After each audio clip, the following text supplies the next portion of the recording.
You know, we all have a lot of data, and it has to positively, absolutely stay safe. It can't get into the wrong hands, and the biggest challenge we have is how to transfer it from here to there. We all know as leaders that legacy tools that transfer our important files and sensitive data are mostly outdated and fall short on security, especially with the demands of today's remote workforce. Relying on outdated technology puts our organization's brand at risk, and that is unacceptable. So we are excited to invite you to step into the future of completely secured managed file transfer from our friends at Kiteworks. Kiteworks is absolutely, positively the most secure managed file platform on the market today. They've been FedRAMP moderate authorized by the Department of Defense since 2017. And unlike traditional legacy systems with limited functionality, Kiteworks has unmatched software security with ongoing bounty programs and regular pen testing to minimize vulnerabilities. And the coolest part, they have easy to use one-click appliance updates you will love. Step into the future of secure managed file transfer with Kiteworks. Visit kiteworks.com to get started. That's kiteworks.com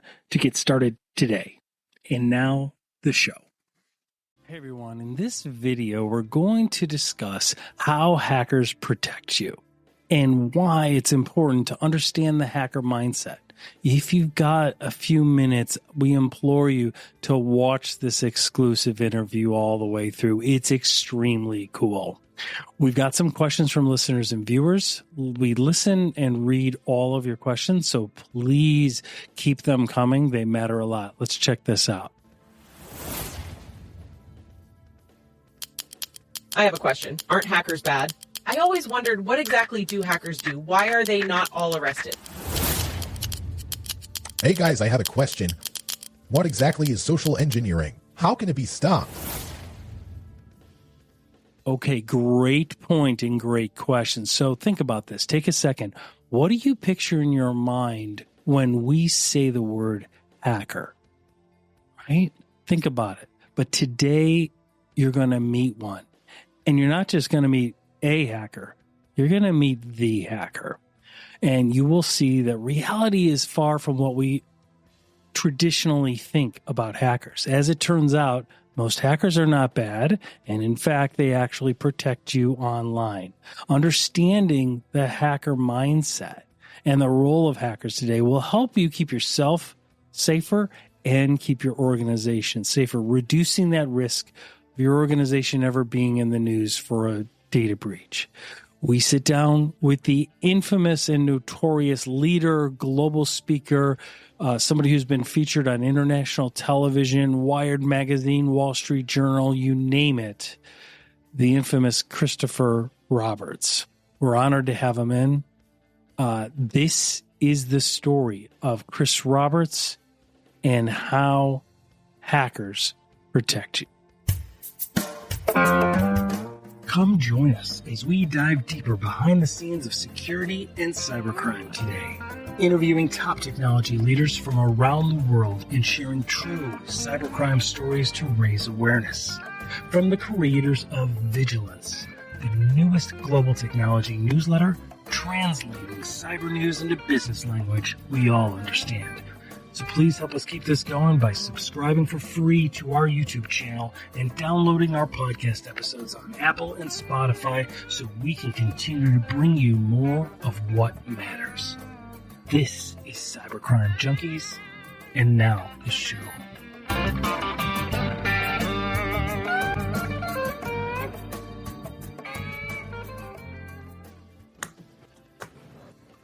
All right, so welcome, Chris. We appreciate you being here. So we have the opportunity to speak with Chris Roberts, virtual CISO, researcher, hacker consultant, and all-around fascinating person. You head up the Hillbilly Hit Squad, and you serve in a bunch of different roles. So we appreciate your time today. Thanks for thank you very much. Yeah, not a problem, guys. I'm actually. I don't know actually if it is what it is. I probably haven't actually. I think it's up on LinkedIn. I'm now the CISO for these guys. Okay, Overture. Supersonic. Oh, okay, Very great. cool. So the Boom Supersonic stuff. So yeah, they let me back to play with airplanes again, which is a bit. Was there enough forethought put into that before that decision was made? Turned up, and apparently a couple of unnamed organizations organizations, and we're a little bit like that because we know the CEO is overly happy with this organization's decision. But to their credit, Shed tell them, hey, you could have learned your lessons a few years ago. We're learning them now, so a lot of kudos for them. So no, it's fun, totally awesome. I mean, that's awesome. Well, congratulations. Really cool. That's a fantastic role. It's a great opportunity. So it's a little scary. Yeah. Well, let's start from the beginning. Can you tell us a little bit? Yeah. Tell some of our listeners and our viewers kind of tell us about yourself. Tell us about how did you first get into security and hacking and things like that. That's what I want. How did it all come about? How did that happen? Yeah, I want to know the story. Oh, yeah. Held out and arrested. That could change the course of life. No, the first time it didn't, and the second time it looked like you muppet. So all sorts of stuff, but no, honestly, a lot of it goes back to we're going back to the old ZX80, ZX81, the Atari 6800s. I'm not good at losing at games, and I hate it. It was on the old Atari, and it was the very, very simple game. I freaking hate it. It was like Texas Hold'em or something like that, whatever the heck it was. Command line, bit of interest. Hated losing this stupid thing with, keep handing me an ace and a 2 or a this and that. No. Program went out, got a magazine, and learned and understood what basic was and understood what commands were. And I'm like, it's too complicated. Wow. Loaded the back end of the program up, rewrote the program, and all certain key sequences gave me the cards I wanted. So that, add to that, I mean, a lot of us in this industry want to know how and why things work. Took the vacuum cleaner. My poor mother came home one day and the vacuum cleaner was scattered down to the hovercraft. So I made my Lego shell and I take the motor and I put it on. I plug the thing but I'm sitting on this freaking thing because I also taken some of the family furniture to pieces. This thing blowing air down, and what was all happening? My mother on the vacuum cleaner was, literally running down the driveway with her young son on it, attached to, 112 power supply. Well, probably was a little more concerned. Oh great. Man! So from there, it was really project related, right? You wanted to see how you can fix something, how you can just adjust something because you don't like to lose a game. And so how do you just change the sequence of the cards in a game? And then once you figure that out, that process really being okay, if I could change these one line. So it's interesting. So I've got a son that used to be a massive gamer, and he would do the same thing. He would go into the inspect, go into the code, and he would change things, and then all of a sudden, the game was changing and everything. I'm like, how did you do that? He's like, well, it's right over here, and he would pop up all this code. It's the same thing, right? Right. Yep. Rubik's Cube. Remember that stupid bloody thing came out for the very first time? Oh yeah. I mean, but I'm like, why should I? And you figure out very quickly you can pop the damn things off and put it back in the order they belong. And yes, there's a right way to do things. Sometimes there's a quick way, sometimes there's a simpler way. And it's the hacker mentality. It's I see how it works. What else could I do? How could I do it differently? Well, here, we're building a supersonic jet. That's great, but it's also a supersonic that other people want to do things with. So how do I think so far out of the box that do that before they, try? So it's a mentality and it's a mind shift, but then gaming, lock picking, all that kind of stuff. That's amazing. So your current role is what is your current role with Overture? Is it can you tell us about it? Yeah, I can tell you a bunch of it, not all of it, obviously, but yeah. So right, of course, I'm the CISO, and I'm the Chief Information Security Officer for both the corporate aviation, building, and all the other stuff that goes with it. And we have the experimental G. That's 70 yards in that direction, and they're getting ready to fuel up for some. And so that's part of the responsibility, is making sure that intellectual property stays within the company, is to make sure that the leadership, the people, targets and they already are, is to make sure that, from the experimental jet and everything that we're building, that we maintain the control of that. And from a people, process, and test, really, it's kind of cool. It's nice to be able to be, because obviously, I've been out there going, hey, we need to do a better job, we need to think, we need to talk. Standing on first time in about 10, 15 years, it's nice to be able to do that. And how can we be more effective? As I talk with vendors, as we do think, how can we be more effective on how we do those things? That's amazing. Yeah. So can you tell us about the Hillbilly Hit Squad before your current role? What all did you and your team do? We still were you guys? do. The nice thing, Okay, so like consultants to government organizations, private companies, depending on what the need is. Yeah, so there's a couple of different facets to Hillbilly, but again goes to the construct of the people. So it's called Hillbilly Hit Squad for a couple of Jesse. So there's Jesse Sweet and I are the co-owners of the organization, and from a mechanical and electrical engineering background.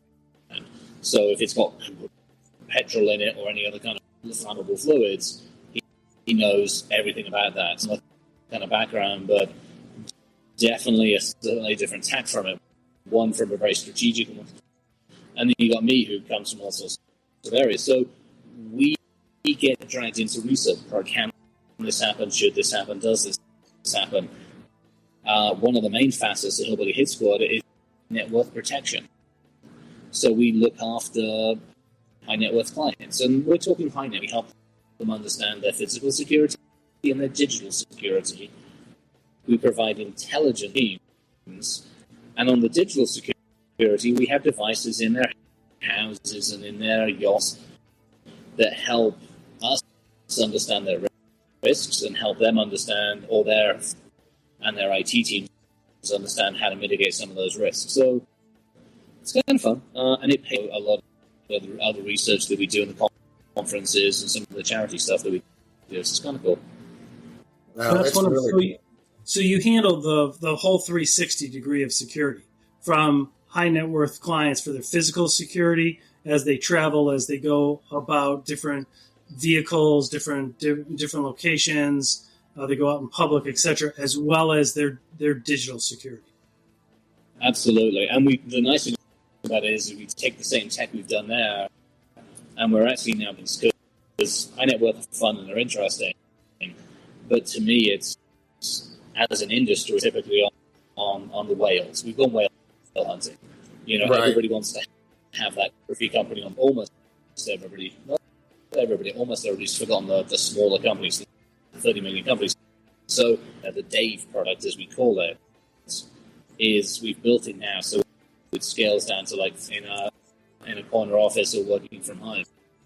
And so we're getting ready to deploy that. So because the price point's like that far off the basement, and right. We want out of a security product. It tells you what's going on, it helps you understand, and it gives it in an English as opposed to geek speak. Stay with us. We'll be right back. We all have a lot of data, and it has to positively, absolutely stay safe. It can't get into the wrong hands, and the biggest challenge we have is how to transfer it from here to there. We all know as leaders that legacy tools that transfer our important files and sensitive data are mostly outdated and fall short on security, especially with the demands of today's remote workforce. Relying on outdated technology puts our organization's brand at risk, and that is unacceptable. So we're excited to invite you to step into the future of completely secured managed file transfer from our friends at Kiteworks. Kiteworks is absolutely, positively the most secure managed file platform on the market today. They've been FedRAMP moderate authorized by the Department of Defense since 2017. And unlike traditional legacy systems with limited functionality, Kiteworks has unmatched software security with ongoing bounty programs and regular pen testing to minimize vulnerabilities. And the coolest part, they have easy to use one-click appliance updates you will love. Step into the future of secure managed file transfer with Kiteworks. Visit kiteworks.com to get started. That's kiteworks.com to get started today. And now, the show.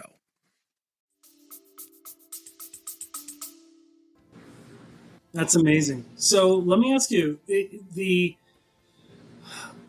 high net worth Fortune 1000 aside, the standard mid-size organization, what are, in your opinion, in your experience, what are some of the best things that they could do to make sure that they are at least bolstering their security presence as best they can within their limited budgets? So the irony of this is I had a board meeting this morning, an advisory board meeting this morning. Hey, here are the main risks, and here's what we're doing about them. So it's literally, I can almost repeat it. It's people. You know, it's two things. One, first and foremost, is technology, that we tend to forget to look after the people. And if we do once a quarter, we go, don't do this and don't send this, and we're humans. I mean, touchdowns in a football game without having a freaking commercial break. How the hell do you expect me to remember this? Don't send this and don't do this for 6 months. It just doesn't happen. Right. So more awareness to the human is definitely one thing that we're promoting, and for small, medium, and for medium-sized businesses, get that not just at a corporate level, but help them help their kids, their parents, their grandparents, their family, their guardians. So the awareness training, understanding what the best practices are, understanding what their top tactics that criminal hackers would do, having that security top of mind is like key. But making it repetitive and consistent. Making it job embedded and ongoing, right? Yeah. Yeah, and that's it, once a month. I mean, you know, we're getting ready to go back to the station about that coupon you're about to click for $10 and hand over your telephone number. Let me explain to you the thousands of places that's going to end up. I get to see football, and I'm like, that's great. Let me show you how many cookies those fantasy football teams are issued to. Wow. So it's and it's, I mean, you know, some of the top ones, using the big ones that are on television, they've got 200 or 300 tracking cookies on their site. You know, darn that information. So it's just getting people to think. That's pretty strong. That puts it in perspective when you start talking those numbers. Yeah. Oh, yeah. So when people go to certain sites, should they not accept the cookies? Should they be rejecting? Third party, yeah. And some of the sites are getting better. You get the cookies that you kind of, which is, I need the site to work. I need to run videos, actual videos, not the third party, to actually function properly. So the functional cookies, the performance ones, no issues with those. It's a little bit iffy. But then you get the third party ones, which is where, you know, Chris Roberts Incorporated, or I'll take their, you know, I can take your what browser you're using, your GOP, or locate you did, what operating system you're using, what other software you have on there, what apps you're running, and I can now monetize it to 10, 20, 30, 40, 50 companies. So that kind of already goodbye. Yeah, absolutely. Wow, holy cow. So in addition to awareness training and actually working, starting with the people, what is your view on like endpoint detection response, things like that, managed SIM? Do they help? Are they layers that help organizations? I think it helps, absolutely. But my caveat. So I typically don't run into a building unless I know what I'm facing. Knock a door down unless, touch wood, I know what's behind that door. Is it one person, two things standing, sitting?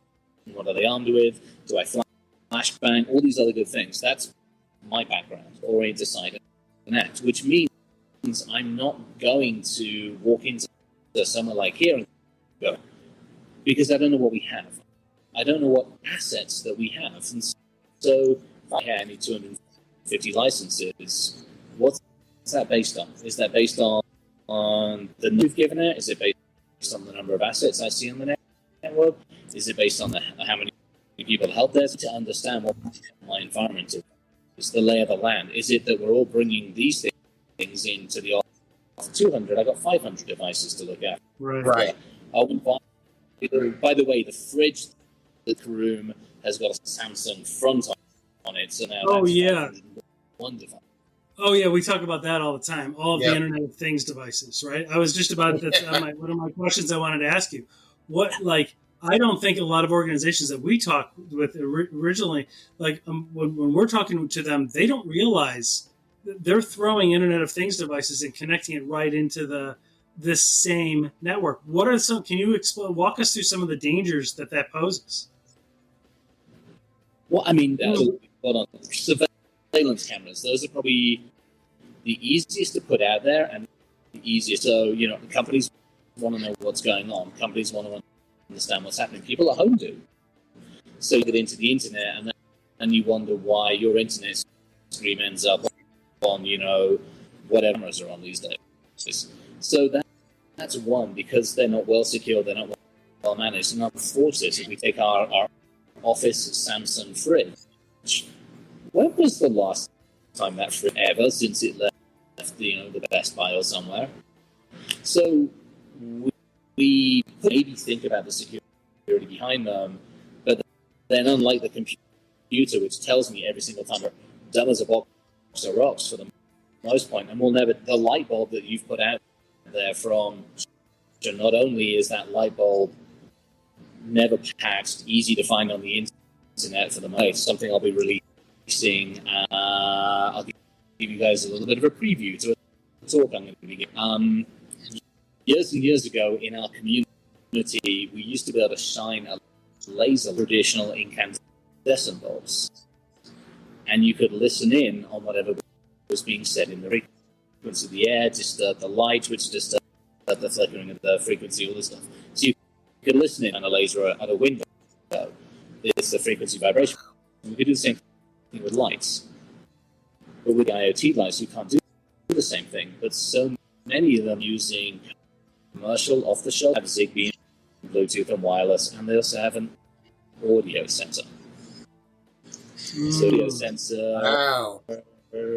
Never mind your Alexa and your Siri and your Google. Yeah. But Wow. it's the smart bulb. It's the smart bulbs that can cause vulnerabilities, right? And I really think you touched on it when you talked about the physical security, right?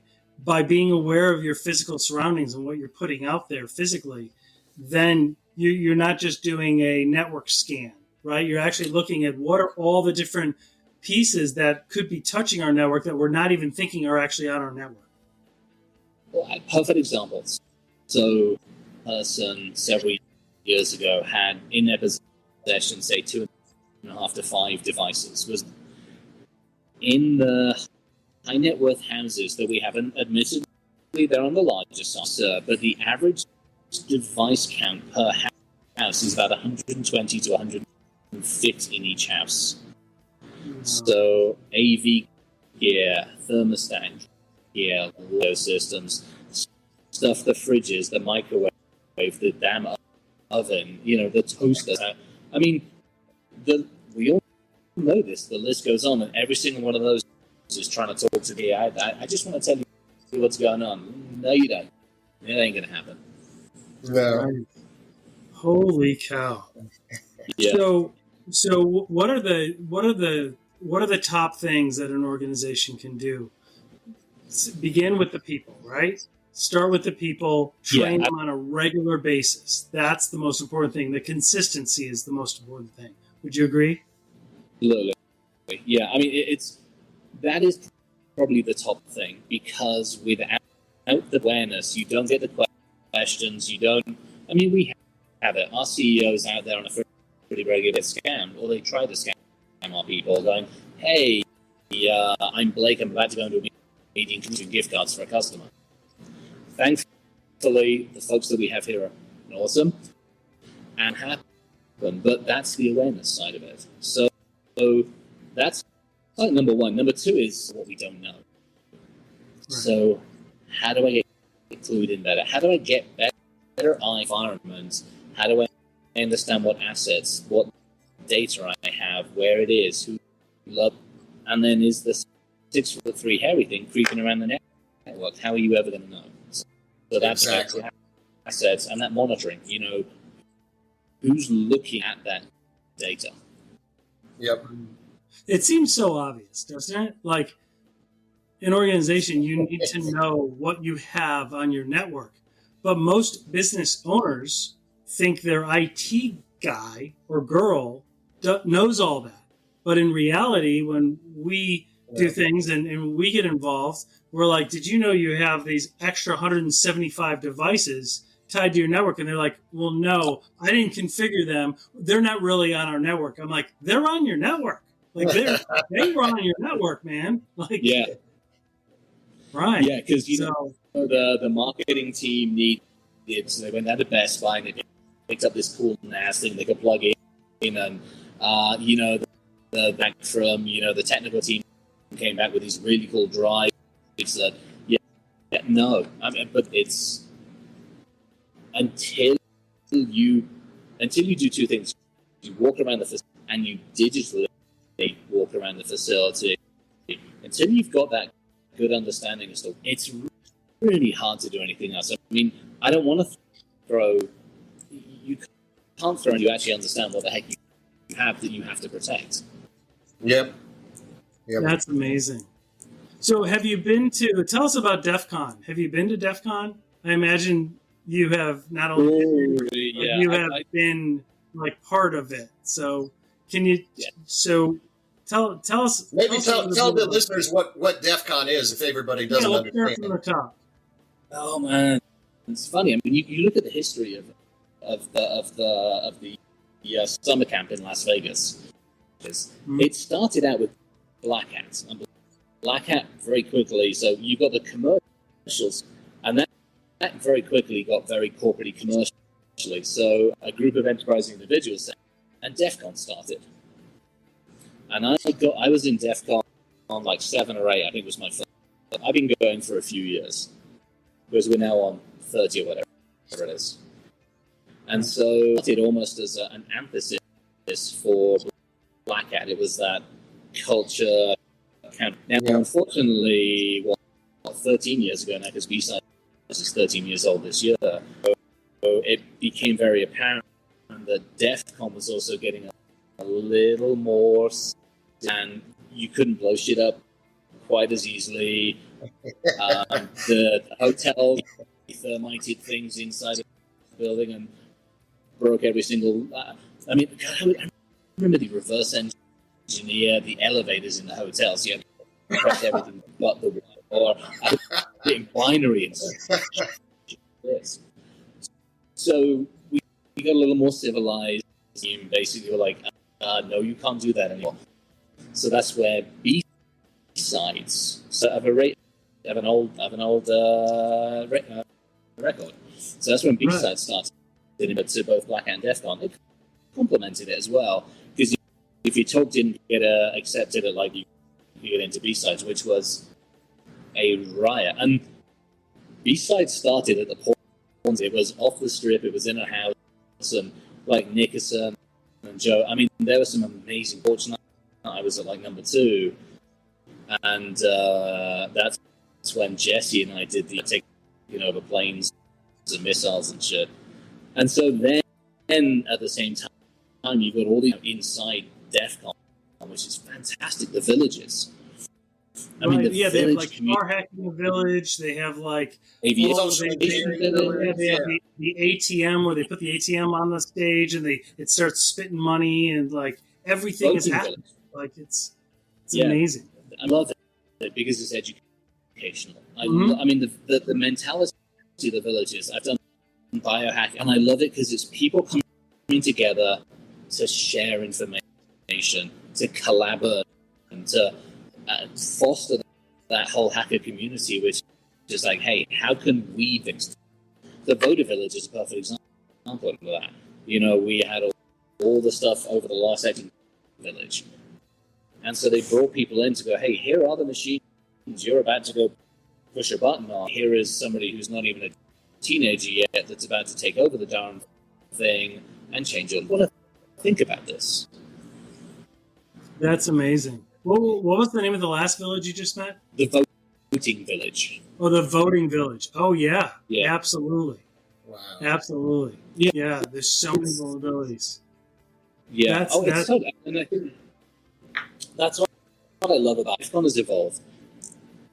For good and for bad, but it's evolved and it's grown with the culture. We need to focus more on certain things. I mean, they've had some very, very controversial people keynote, but it's been useful. There was a ton of controversy when it became clear that the agency is the U.S. intelligence agency. DEF CON, to their credit, after a year or two, they brought the agencies back and explained this. And it was really, really good to have those interactions, which has helped Department of DHS these days. We look at some of the other agencies and how they now, in many cases, not every case, but in many cases, they want to work with the community. A lot of that has to be laid at the feet of like DEF CON B-sides and a couple of the other conferences which have done. I would think so, especially if there's any vulnerabilities that could affect the infrastructure and national security. Yeah. Knowing how it's vulnerable is the first awareness that has to happen before you can build the right security, right? But it is, I mean, I'm 6'3", I'm hairy, I'm known in the industry, but even when I go knock on, say, problem over here, unfortunately, it doesn't matter if it's the feds or a company, reaction number one is the door just gets slammed in your face and they don't care. Number two is with the lawyers, at which point it gets real messy really quickly, which is why EFF has come into play. Actually, a lot cooler, which is where they're like, thank you, come in and help us. So, you know, to give DEF CON a black hat a lot of credit for that one on the B-sides, the community's helped for bug crowds. We have the hack ones. We have hacked the Pentagon. We have hacked the that a lot of that culture has come out of how do we interact with how do we go, hey, you have a problem, and the first greeting is not a lawyer. Right. Yeah. Absolutely. Well, you just mentioned EFF. Can you just elaborate for the listeners what that is? So EFF came. I don't know the history of like exactly electronic. So their remit, and I can be correct on this, for me has been digital rights.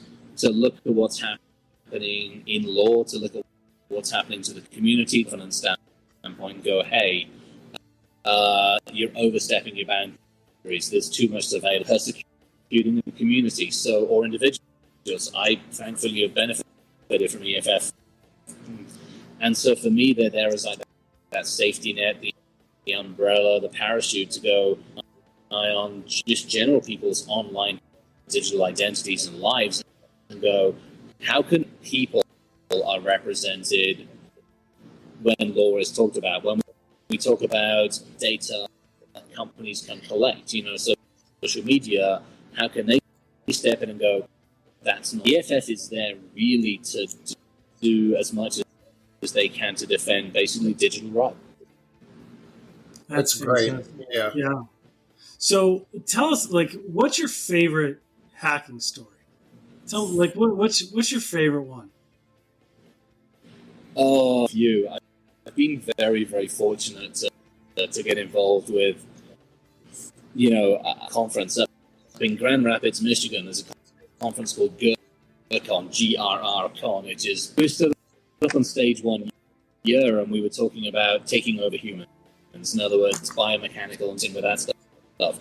And somebody challenged us to take over we'd already done the space. They challenged us to take over the Mars rover and do something. So it literally got to a year and we're like, we haven't done this. So two of us sat down, and I won't mention the persons I'm respectful, but the two of us sat down and were like, how can we make this happen? So we did a whole bunch of research at how that particular space agency talks to the Mars rover, and we're like, we ended up taking a road trip from Colorado all the way down to where the uplink station is with us in the back of the damn truck. Pointed it, got splashed, got everything in, and we ended up getting the Mars race. God save the Queen. Oh my gosh. Oh yeah. Might have got a little bit yelled at for that one, but holy cow. Oh, Like that's an that's episode. so much fun. Holy So cow. much really cool. So whenever I hear somebody say, no, this isn't hackable, or I've got a new app, or I've got a new security thing, and this is not hackable, I'm like, dude, you have no idea what you're talking about. Yeah, pretty much. I mean, there's, we're fortunate, it comes with, it comes with ethics and morals and all the other stuff that go with it.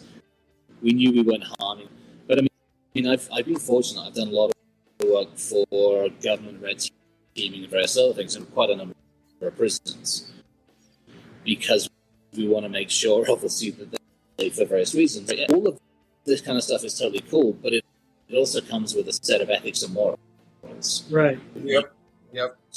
Oh, That's so good. careful. Yeah.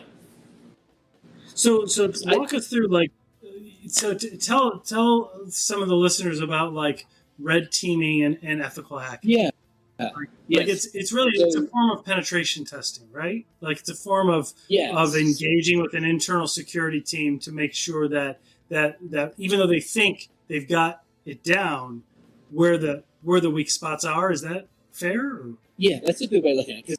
Because again, if you take this boom now, I would be a fool to think that I had my security done. I'd be a fool to think that I knew it all. And to me, that's where external penetration security assessments and red teaming really come into play, which is you go out to me and community who now have their own companies, knock on the door, and we're doing it. We're actually doing one with them. I'm going to have them come in with a different set of eyes, a different set of ideas, a different, hey, help me understand where you see me vulnerable. I'm going to let you carte blanche. Once to work it in, the next 6 months, try to get in, either physically or digitally or on the scope. And I think that's where it really helps, because first and foremost, I have to just tell them what I think our security posture is and where our risks are. And I rely on the community and people around me to help me see what I'm missing. So that's it. Now, to your point, there are differences. We tend to look at red teaming as a much more swift way of attacking. You can do a standard scan, or you can do an assessment, or you can do an actual penetration.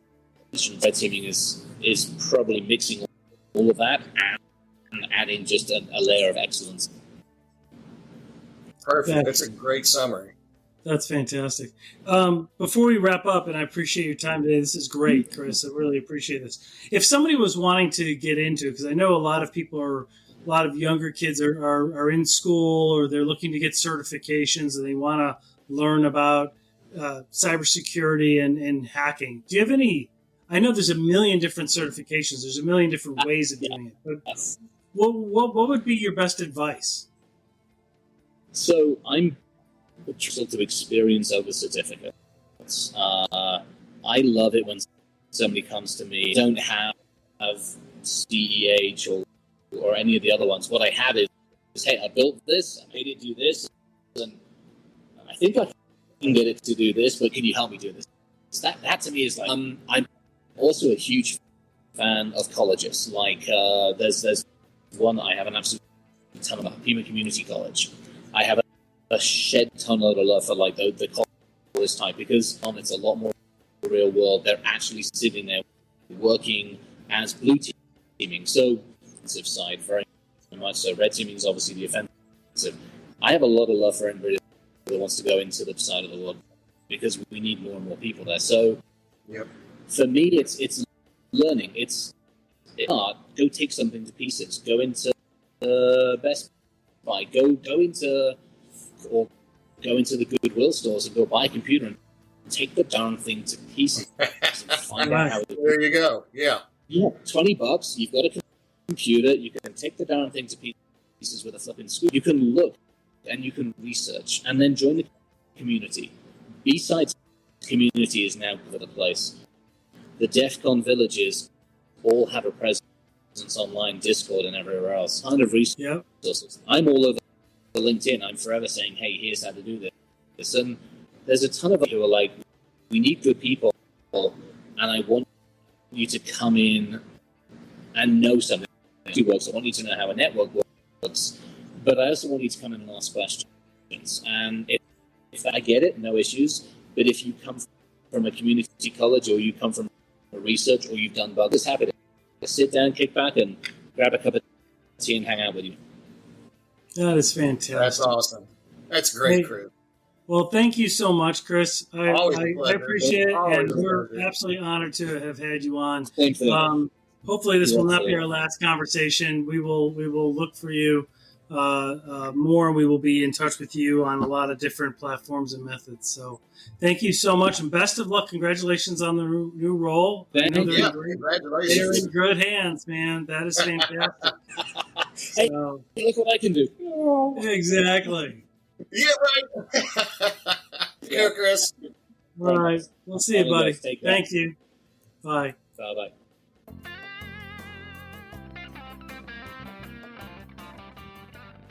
Well, that wraps this up. Thanks for joining, everybody. Hope you got value out of digging deeper behind the scenes of security and cybercrime today. Please don't forget to help keep this going by subscribing free to our YouTube channel at Cybercrime Junkies Podcast, and download and enjoy all of our past episodes on Apple and Spotify podcasts so we can continue to bring you more of what matters. This is Cybercrime Junkies, and we thank you for joining us.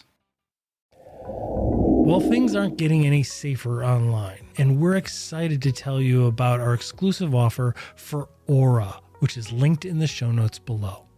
Hey everyone, this is your host David Morrow, and we often get asked about individual safety and ways to protect loved ones or small business employees when they're online. So we turned to our friends at Cyber Threat Group, a full-service security consultancy located here in the US, and they told us all about Aura. You might have even seen actor Robert Downey Jr. in their television ads. Look, identity theft isn't cheap. The FTC reports that Americans lost $8.8 billion in identity theft and personal fraud this year, and can cost you personally hundreds of thousands of dollars. Aura provides it all. Financial and identity theft protection, a lightning-fast VPN for online privacy, antivirus, a password manager, and even parental controls for safe gaming and spam call protection. So protect your family or your employees when they get online. Give the gift of online safety. Check out the link in our show notes from our friends at Cyber Threat Group today. Aura is a great way to protect yourselves online. Check out Aura today and stay safe online.